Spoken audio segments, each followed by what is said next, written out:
Bona tarda, començaré pel final de la sessió.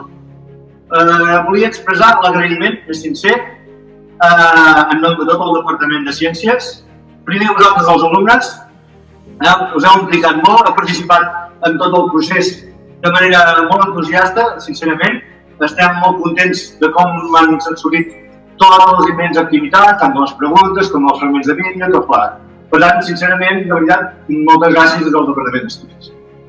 L'altre punt d'agrair que volia fer és especialment el doctor Salvador Massip i, si em permet, després de llegir-lo tant i seguir-lo tant en el Twitter, ja està preocupat de dins de casa i ja em permet la llicència de bloquejar-lo.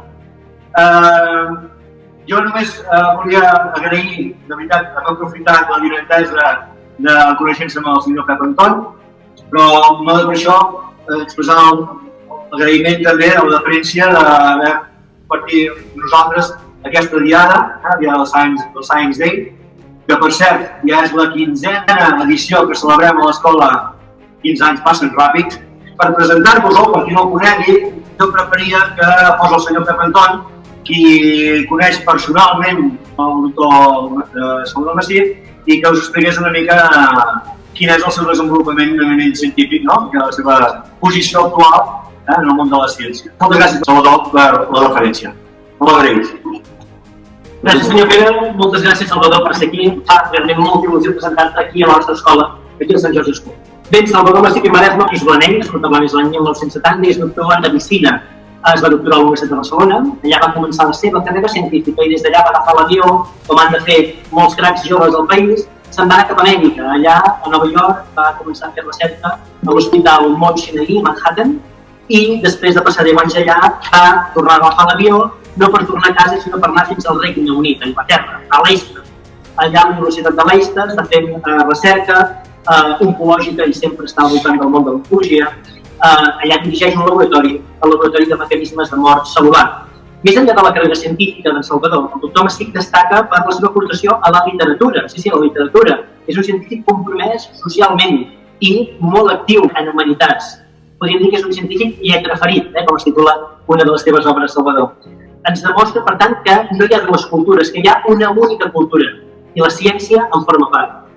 Entre les seves obres podeu llegir tant llibres infantils, juvenils, novel·les, llibres de divulgació científica. Ha estat guardonat amb molts premis. Destacaré simplement, per dos motius, el Premi Joaquim Ruyra 2010.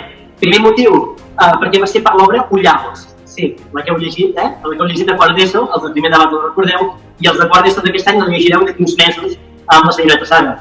Per un altre motiu destaco aquesta, Joaquim Ruyra també era blanenc com nosaltres dos, Salvador. És molt present als mitjans de comunicació catalans, el veureu a televisió, el sentireu per la ràdio, a RAC1, a la Cadena Ser, sovint fa col·laboracions, també la premsa, el periòdico, el diari Ara, el podeu llegir, sobretot seguiu-lo a les xarxes socials, és molt i molt interessant.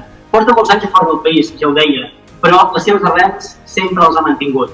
Si veniu a Nadal o a l'estiu per Blanes, us el trobareu segur passejant pel passeig a dintre, pel barri de Sagrabonera, a casa seva, aquella casa coronada per cactus que des de petit sempre m'ha fascinat, a Can Massip. Salvador, moltíssimes gràcies per ser aquí, amb molta il·lusió. Endavant, gràcies.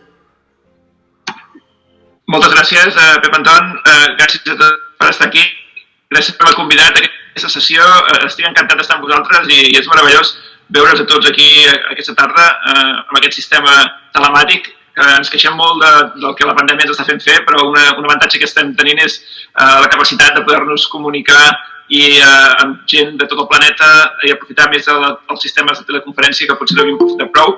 I per gent com jo, que vivim fora de casa, això és fantàstic perquè ens permet estar en contacte amb molta més gent i veure participar en moltes més activitats com aquesta. Volia felicitar a l'escola i als nostres professors per aquestes activitats que esteu fent, perquè la Setmana de la Ciència crec que és essencial, com deia Pep Anton, que expliquem la ciència, que vivim la ciència tots conjuntament amb la cultura i amb les altres branques del coneixement. Crec que hem de fer que la ciència sigui cada cop més atractiva i més fàcil i més assequible per tothom, i això es comença a les escoles. Per tant, tota la feina que estem fent aquests dies aprofitant la Setmana de la Ciència crec que és una feina molt important la que es fa al país. Doncs bé, avui parlarem una miqueta de virus. comencem la sessió, si de cas després faré alguns comentaris després de veure el vídeo i contestaré les vostres preguntes si teniu algun dubte. Aprofiteu que estic aquí per preguntar qualsevol cosa o que vulgueu saber sobre la pandèmia o sobre qualsevol altra cosa relacionada amb la ciència o amb la literatura, que ja veieu que també és una de les meves aficions. Moltes gràcies i endavant.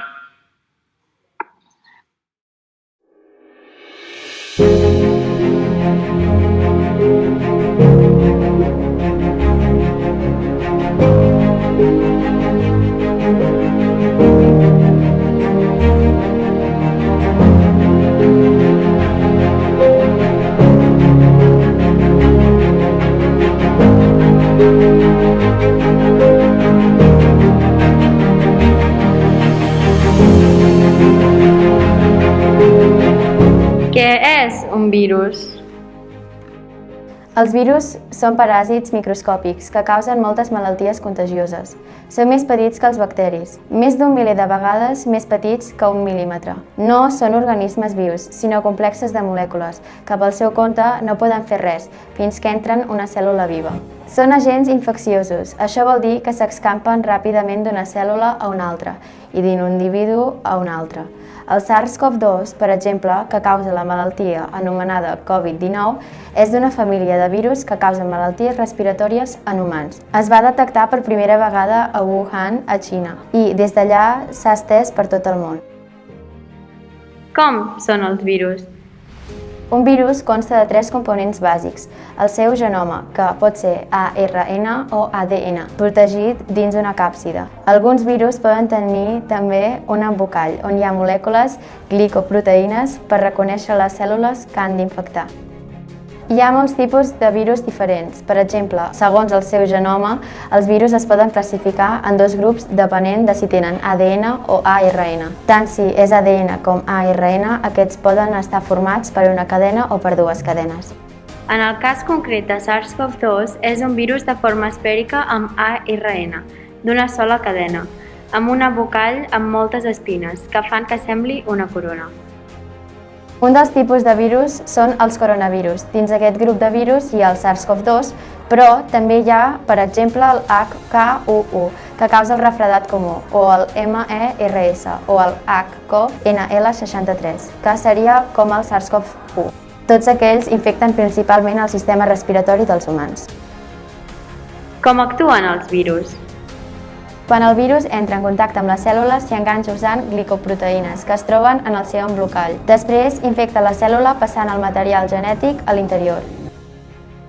Un cop infectada, la cèl·lula fabrica noves partícules víriques sota les ordres del material genètic del virus. Després, aquestes partícules s'uniran creant nous virus, que sortiran de les cèl·lules per buscar cèl·lules sanes i infectar-les.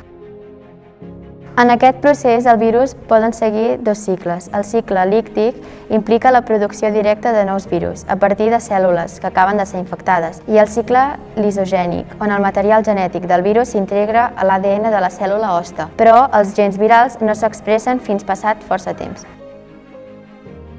En el cas del virus SARS-CoV-2, entra al cos a través de les vies respiratòries, com ara el nas o la boca, i, quan arriba a les cèl·lules de l'aparell respiratori, produeix una infecció de tipus líptic, cosa que significa que les cèl·lules infectades acaben morint ràpidament.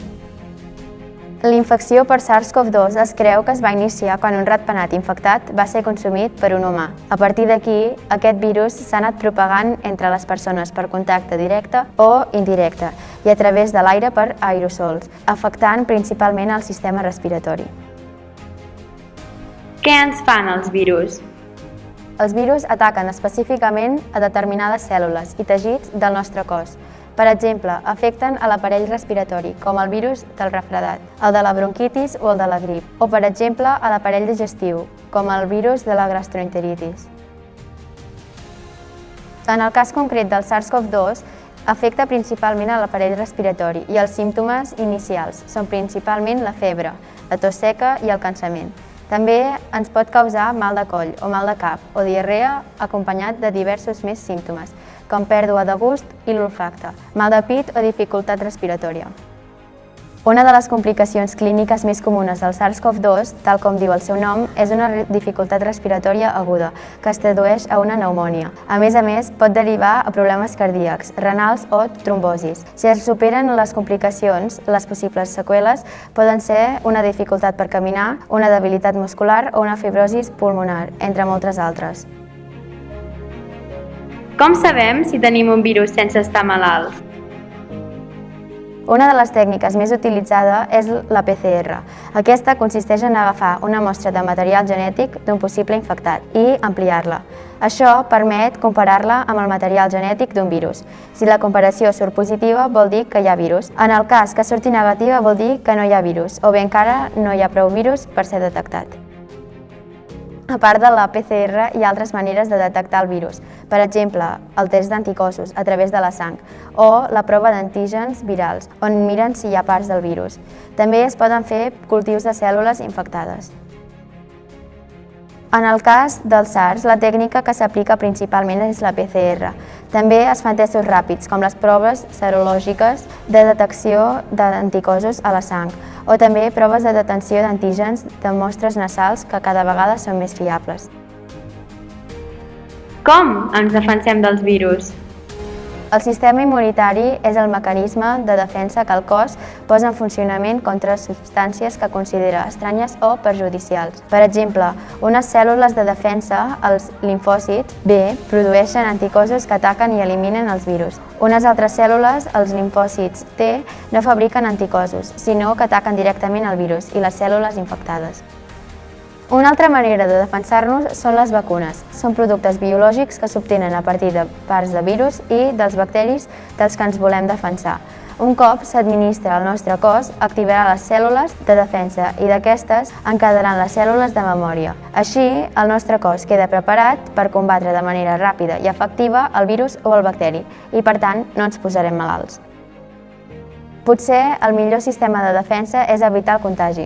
Per exemple, evitant grans aglomeracions de gent, mantenint distàncies de seguretat, seguint els consells d'higiene personal, l'ús de mascareta, desinfectant llocs i objectes que s'hagin tocat o aïllat les persones infectades. En el cas concret del SARS-CoV-2, aquest virus supera ràpidament el sistema de defensa i no hi ha vacunes. Per tant, només ens queda evitar el contagi, rentar-nos les mans sovint, no oblidar-nos de portar la mascareta ben posada i mantenir la distància de seguretat amb l'altra gent. A més, la OMS recomana un confinament de 14 dies si es presenta un símptoma i, sobretot, evitar l'ús d'antibiòtics que no fan cap millora. Què volen dir quan parlem de... Un brot és l'increment del nombre de persones afectades per una mateixa malaltia, que es troben en una mateixa població durant un període de temps curt. La patogenicitat d'un microorganisme és la capacitat d'infectar un ésser humà, multiplicar-se dins seu i provocar així una malaltia. La virulència, en canvi, és el grau de virulència en la que es mostra aquesta malaltia. La corba del contagi és la gràfica que relaciona el número de malalts amb el temps. És una manera de mesurar la velocitat amb la que el virus s'està contagiant. Si el número de casos puja de manera molt ràpida en poc temps, la línia de gràfica cada cop és més vertical. Un risc de rebrot és un indicador de com s'ha escampat el virus en els darrers 14 dies i té en compte, per exemple, el nombre de casos per cada 100.000 habitants. I què és la R? La R ens indica també la velocitat de propagació i és la mitjana de persones que s'infecten a partir d'una sola persona contagiada. Si el valor està per sota de l'1, significa que la pandèmia s'està frenant. La càrrega viral mesura la quantitat de virus que es troben en una prova determinada. Quants més virus, major és la càrrega viral. És a dir, hi ha més quantitat de virus detectables. Una persona asimptomàtica és aquella que no presenta signes ni símptomes d'una certa malaltia, tot i tenir el virus. Aquests pacients tenen una resposta immunitària que és capaç de combatre de forma eficaç el virus. Un altre concepte és la immunitat de grup. Això és quan un gran nombre d'individus o part d'una comunitat és immune a una malaltia i evita la propagació d'aquesta. La injecció prèvia d'una de les vacunes o el fet d'haver patit aquesta malaltia afavoreix la immunitat del grup. La comorbiditat és un terme mèdic utilitzat per descriure quan dues o més malalties ocorren en la mateixa persona.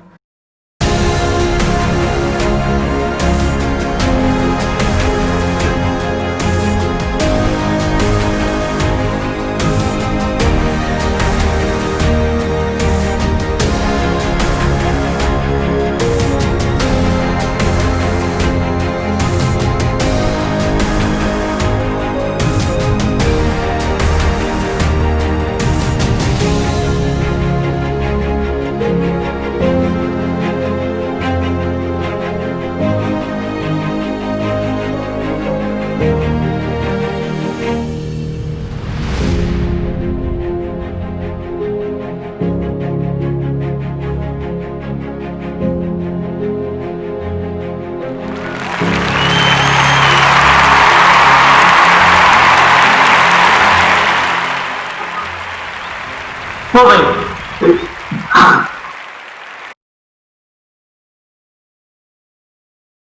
What are the risks of transmitting the virus between teachers and students through written exams? I think the risk in schools, it has been shown that the risk of transmission between students and teachers is minimal. I think what you guys are doing here is actually what should be done. So what I'm saying is a lot of face masks, I see distance, I see open windows, I see all these cleaning products around. So I think that's the best you can do to make sure that school is a safe place for students and for teachers. Remember that, as you saw in the video, which by the way was a great video, I think it's important to remember that this disease can be bad, can really have a lot of bad effects, bad consequences, and we have to try to avoid not only deaths, but also all these consequences, all these side effects of the disease. And although most of you would not suffer the worst kind of this disease, all the young people seem to be somewhat protected against the worst cases of COVID. The teachers and your parents can. So we do have to be very careful about the risk of passing on the virus from young people, which most of them would be asymptomatic, to old and older people like parents and teachers. So I think, however, that if we do the things the way you are doing it, I think this school is a good example of the things that you should do to avoid contagion. I think the risk of passing the virus should be minimal. Creus que amb el pas del temps el virus serà més virulent? No, crec que no, perquè aquest virus és un virus molt estable. Els virus canvien constantment, muten, perquè és la seva forma de ser. Els virus tenen aquesta capacitat d'anar adquirint canvis i algun d'ells, algun d'aquests canvis, de tant en tant el que fa és que torna el virus més virulent. En el cas d'aquest coronavirus, sembla que és un virus molt estable. Els coronavirus, de fet, són una família de virus bastant peculiar perquè tenen mecanismes per reparar el seu ARN, que això no passa a la majoria de virus, i el fet que puguin reparar-lo és bo per ells, però també per nosaltres, perquè això fa que aquest ARN sigui molt estable i canviï molt poc. Amb aquest antecedent jo crec que sembla, almenys pot passar de tot, no, evidentment, però sembla que de moment aquest virus, amb l'any que portem que el coneixem, no ha mutat per ser més agressiu i segurament esperem que continuarà així, seguirà més o menys les mateixes característiques en els propers mesos o anys, si tot va bé. If a pregnant woman contracts COVID, can she pass it on to her unborn child? No, as far as we know, this hasn't been shown any transmission like this. It's called vertical transmission when it goes from a mother to a son. This happens with other viruses like the HIV, that's one way of passing the virus. But as far as we know, the SARS-CoV-2 cannot be transmitted in this way. So in that sense, it's fine. But there has been some reports of complications in pregnancy due to in pregnant women. So it's we should be very careful to try to avoid contagion during pregnancy. But there's no risk, as far as we know, of transmission to the unborn child. S'aconseguirà tornar a una situació com la d'abans de la Covid? Creus que haurem de seguir portant la mascareta quan, entre cometes, s'hagi acabat tot això? Jo crec que sí que tornem a la normalitat absoluta. El que passa no passarà en els propers mesos. Tardarem potser un any més encara, ja veurem. Sembla que si tot va bé, potser de cara al 2022 hauríem de recuperar la normalitat. Però sí, jo crec que, tal com hem vist al vídeo, hi ha molts coronavirus que ara formen part del nostre entorn, que ens donen només refredats normals, i crec que aquest coronavirus anirà una mica cap aquí. És diferent, aquest coronavirus és més agressiu, té més mortalitat, dona més complicacions, però un cop haguem aconseguit vacunar una bona part de la població, cada cop la pandèmia anirà disminuint, el virus anirà quedant arraconat, veurem menys i menys casos, llavors en qüestió de mesos o anys acabarem convertint aquest virus en com altres virus hem vist, que potser hi haurà brots esporàdics aquí i allà, però no tindrà la capacitat de tornar a fer una pandèmia. Això no vol dir que el virus desaparegui, el virus seguirà estant per aquí, però com en tant altres virus que tenim, des de l'Ebola o el SARS, el MERS, altres virus que existeixen, que donen problemes, però no tenen aquesta capacitat de convertir-se en pandèmics, que és el que realment crear aquests grans problemes que estem veient avui en dia que ens obliga a paralitzar tot el planeta. Do you think that having the first COVID vaccine is advisable without waiting for the recommended testing? That's a very good question. What's going to happen with the vaccines once we have the vaccine? So I guess you've been aware these days of the announcements that we've seen around vaccines. There's been this announcer from Pfizer saying that the vaccine they are preparing in Germany it has a protection of 90%, which would be really incredible. The Russian vaccine follows suit, saying something of the same sort, around 90% protection. These are really good news. This is a very good number if that is really the case. And hopefully the first vaccines would be available soon. Now, the important part of this, or the important question, is whether these vaccines are going to be safe. And it's not only how efficient they are, but how safe they are. And this is basically what you're asking. Should we get these vaccines? Should we vaccinate ourselves with the first vaccines that are going to be approved soon? As long as these vaccines pass all the tests and they pass all the phase 3 studies, and we can see the data, and the data shows that there's no serious complications in these vaccines, I think these vaccines will be perfectly safe, and that's going to happen in the next weeks or even months. So probably before the end of the year or early next year, one or more of these vaccines will pass the regulations and will be completely safe to give to people. So obviously, right now, there are many vaccines being studied, and we know that there's up to 6 vaccines, if I'm not wrong, 4 in China, 2 in Russia, that have already been approved for human use, although they have not passed all the studies and all the regulations. So these 6 vaccines, I would not use them right now. I don't think they're yet completely safe to use. But as soon as these and all the others, the Pfizer, Moderna in the US, AstraZeneca in Oxford, once all these vaccines have passed all these safety tests that they're doing now, all these phase 3 studies, I think they should be perfectly fine and should be no problem to use these vaccines. Remember, the vaccines are one of the drugs that less side effects give. So these complications by vaccines are very, very rare. So there's almost every other drug that we use have more complications than vaccines normally. So we should be quite happy to get this vaccine, and we should trust these vaccines once they become available if they pass all the safety tests, for sure. Thank you. A part de la vacuna, s'està treballant també per trobar antivirals o fàrmacs? Sí, aquesta és una bona pregunta. Semblava que els antivirals serien una solució per parar una mica el cop, però fins ara ha sigut bastant un fracàs. Potser si ho estem seguint l'evolució de la pandèmia, al principi es parlava molt d'un fàrmac que es deia la cloroquina o la hidroxicloroquina, que semblava que podia ser una manera d'aturar el virus. Això després es va demostrar que no, que aquest fàrmac no aturava el virus. Després va haver un altre que es deia Remdesivir, que va ser el primer que es va demostrar que semblava que sí, tenia un efecte antiviral.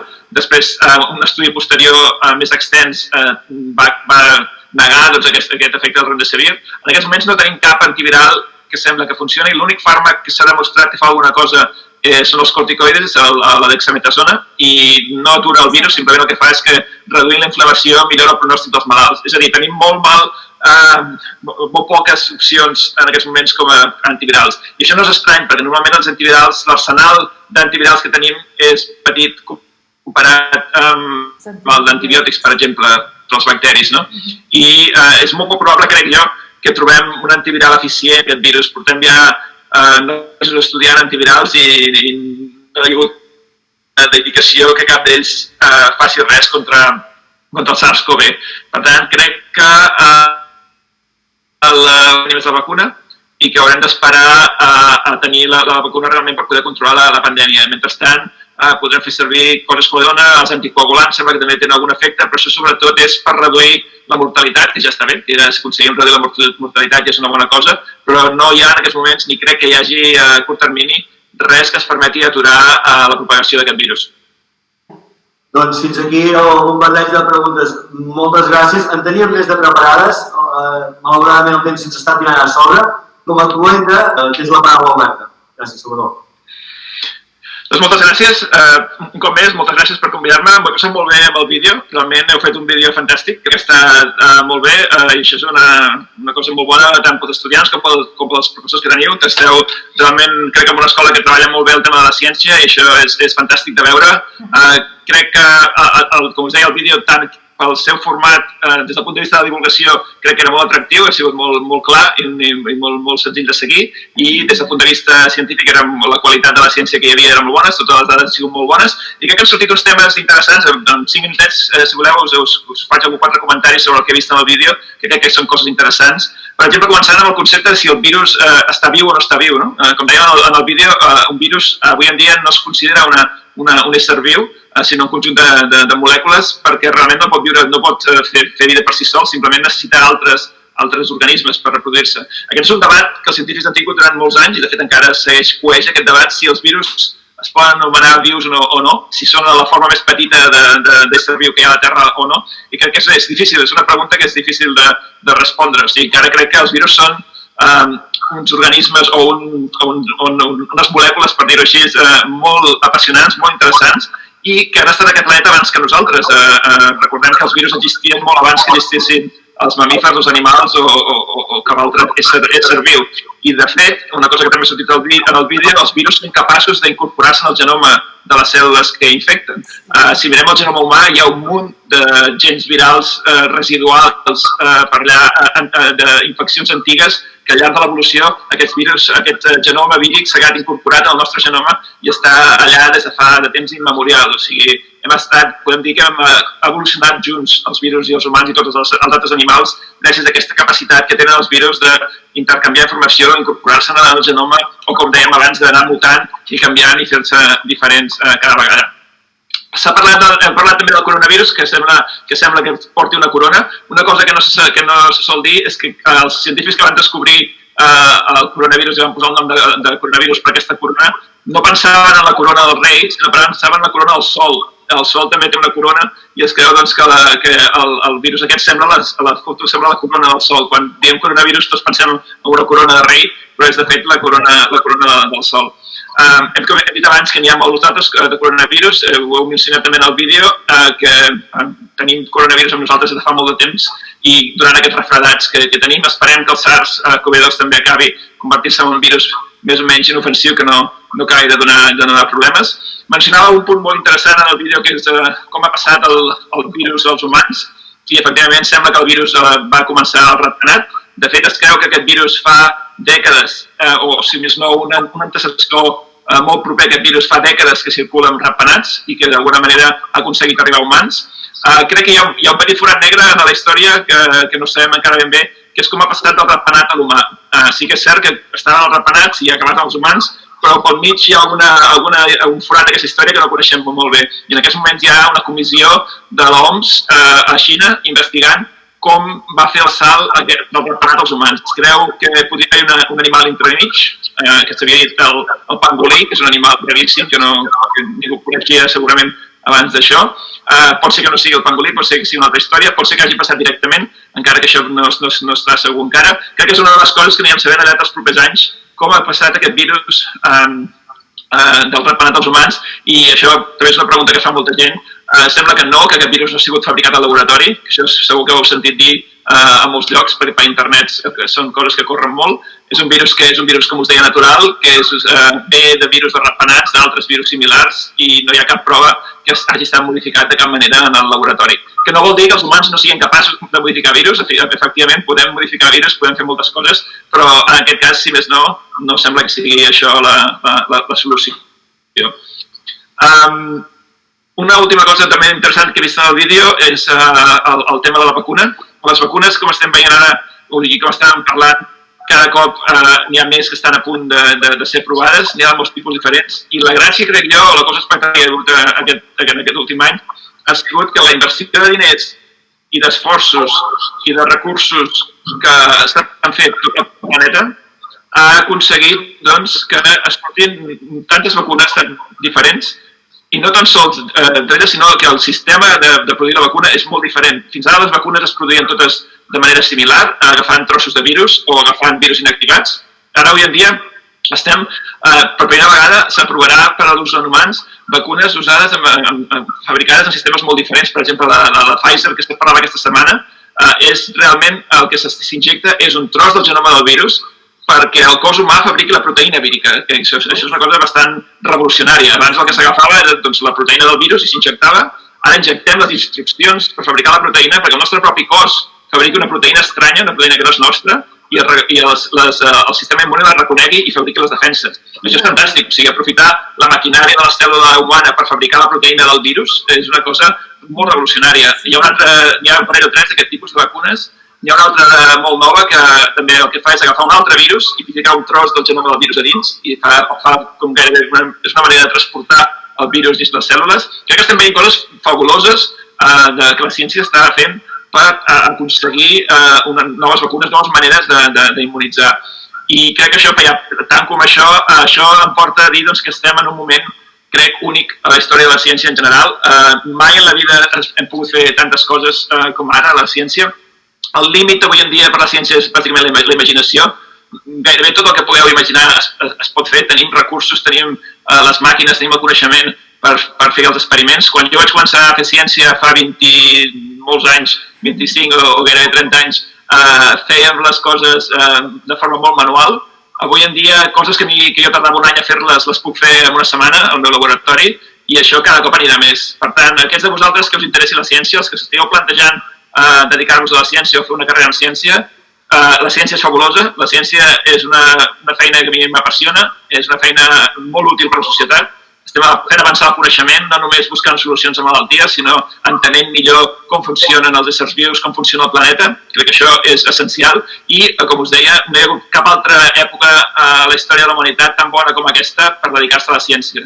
Realment podeu fer coses fantàstiques i quan tingueu vosaltres edat per entrar en un laboratori segurament encara seran més fantàstiques les coses que podrem fer i cada cop veurem més com la ciència canvia les nostres vides i es fica més en les nostres vides i ho estem veient ara. Aquests dies els científics sortim a la televisió, sortim a la ràdio, sortim a tot arreu perquè finalment o en temps de crisi és quan es reconeix que la ciència és essencial per sortir d'aquests problemes. Crec que això cada cop serà més evident, cada cop tindrem més ciència a tot arreu, la medicina està revolucionant-se, canviant radicalment. La medicina d'aquí 10 anys no s'assemblarà en res a la medicina que veien els nostres pares, i tot això és gràcies a la ciència i als canvis que gent com nosaltres està fent i que espero que les noves generacions que pugeu també hi hagi molta gent interessada en la ciència i puguem fer avançar la societat del futur. I espero que d'aquí uns anys algú de vosaltres m'escrigui o em vingui a veure i em digui que va estar a la xerrada de l'escola i que ara es dedica a la ciència i fins i tot, de fet, m'ha passat altres vegades des que estic fent divulgació i fent xerrades que he tingut estudiants de carrera i estudiants de màster que han vingut al meu laboratori a fer pràctiques i espero que algun dia potser algú de vosaltres vingui al meu laboratori i puguem treballar junts i em recordi que va estar a la conferència aquesta a la St. George School. Gràcies a tots, gràcies per l'oportunitat de parlar amb vosaltres i que vagi tot molt bé. Genial, Salvador, moltíssimes gràcies, doctor Massip, ha estat apassionant i gràcies per aquest missatge final a favor del foment de les vocacions científiques. Moltes gràcies i saps on és casa teva, només faltaria. Moltes gràcies. Gràcies a vosaltres. Moltes gràcies. Adéu-siau. Bona tarda a tots. Gràcies.